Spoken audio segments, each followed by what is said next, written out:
उनके संबंध में ये भी स्पष्ट करें कि सिर्फ बयानबाजी होगी कि कार्रवाई भी होगी, क्योंकि ऐसा देखने को लगातार मिल रहा है कि सरकार के अंदर बैठे हुए लोग ही सरकार के इकबाल पर सवाल खड़ा कर रहे हैं। सरकार को नीति स्पष्ट करना चाहिए। नीति स्पष्ट करने पे तो उतरी है तो सरकार, ये नीति नहीं है, ये बयान है। नीति का मतलब होता है नियत सही। नियत सही नहीं है।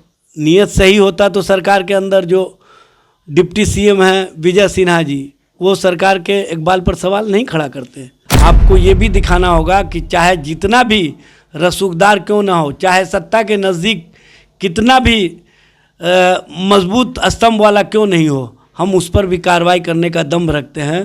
तभी जा कर के सरकार और सरकार के लोग इस तरह की जब भाषा बोलेंगे तो लोगों को विश्वास होगा। बिहार के डिप्टी सीएम गृह मंत्री सम्राट चौधरी ने एक बयान दिया है, कहा है कि बिहार में जो है गुंडा बैंक नहीं चलेगा।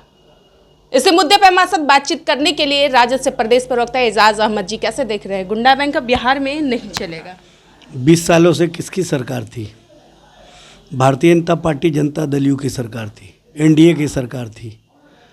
गुंडा बैंक लगातार चल रहा था।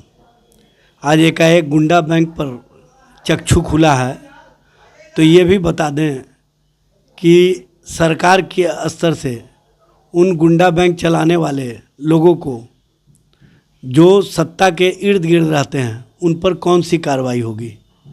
उनके संबंध में ये भी स्पष्ट करें कि सिर्फ बयानबाजी होगी कि कार्रवाई भी होगी, क्योंकि ऐसा देखने को लगातार मिल रहा है कि सरकार के अंदर बैठे हुए लोग ही सरकार के इकबाल पर सवाल खड़ा कर रहे हैं।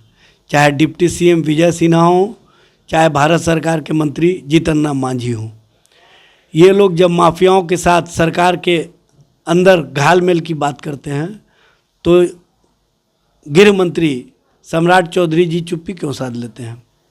ये क्यों नहीं साबित करते हैं कि जो लोग इस तरह का बयान दे रहे हैं उन लोगों के इर्द गिर्द ही कहीं ना कहीं ऐसे लोग पलते हैं, बढ़ते हैं, और ऐसे लोगों को बढ़ावा सरकार के अंदर बैठे हुए लोग दे रहे हैं।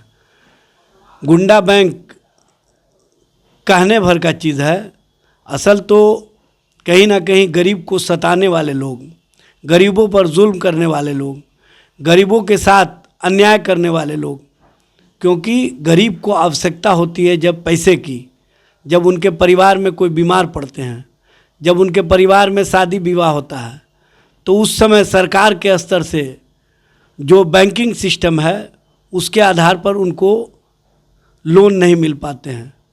उनको मजबूरन उन सूदखोरों के पास जाना पड़ता है जो कहीं ना कहीं प्रताड़ना का शिकार बनाते हैं, और प्रताड़ना ऐसा वैसी नहीं करते हैं, जिस तरह का करते हैं उससे स्पष्ट होता है कि कहीं ना कहीं उनको सत्ता का और सत्ता के अंदर बैठे हुए लोगों का वर्धस मिला हुआ है, तभी इस तरह की कार्रवाई करते हैं। मजबूरी बस जो खेत मजदूर हैं, जो छोटे किसान हैं, जो छोटे व्यापारी हैं, जो गरीब वर्ग के लोग हैं, वो पैसा अगर नहीं चुका पाते हैं तो उनको पिटाई और उनके प्रताड़ना और जिस तरह से उनको प्रताड़ित किया जाता है उससे तंग आके कभी कभी लोग सुसाइड भी कर लेते हैं। तो इस पर सरकार की नीति स्पष्ट नहीं है। सरकार को नीति स्पष्ट करना चाहिए।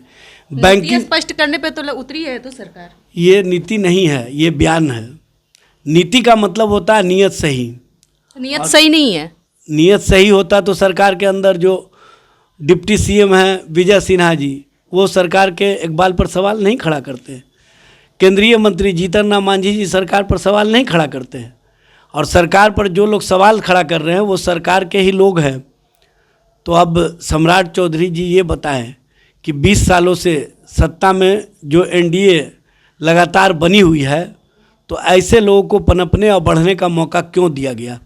और ऐसे लोग जो अपने आप को कहीं ना कहीं पैसा और धनाढ़ वाले लोग कहलाते हैं, जो नेता और अन्य लोगों से पैसा लेकर के गरीबों में पैसे का वितरण करके उनसे जो वसूली करते हैं, उसमें एक बड़ा नेक्सस है, और इस नेक्सस में नेता पदाधिकारी शामिल हैं।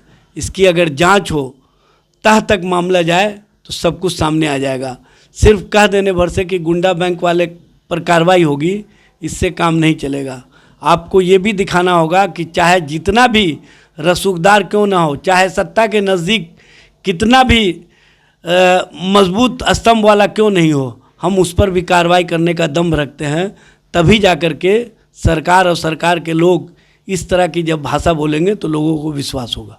चलिए देखिए, तो एजाज अहमद जी थे, इन्होंने क्या कुछ कहा सम्राट चौधरी के बयान को लेकर, आपने साफ तौर से सुना। अब इनकी बयान को आप किस रूप में देखते हैं? क्या इनकी जो बातें इन्होंने सम्राट चौधरी को लेकर या फिर एनडीए सरकार पर इन्होंने जो सवाल खड़ा किए हैं, तो वो सही में क्या 20 वर्षों से एनडीए सरकार है, लगातार चल रहा है कि 20 वर्ष की वाली ही सरकार है, तो अब तक क्यों गुंडा बैंक हो या फिर भ्रष्टाचार वाली सरकार हो या फिर लॉ एंड ऑर्डर को लेकर अब तक क्यों नहीं उस पर कार्रवाई कर रही है? फिलहाल उस खबर में इतना ही। आप लोग देख रहे थे जनतक लाइव, मैं आपके साथ दिव्या पांडे। धन्यवाद।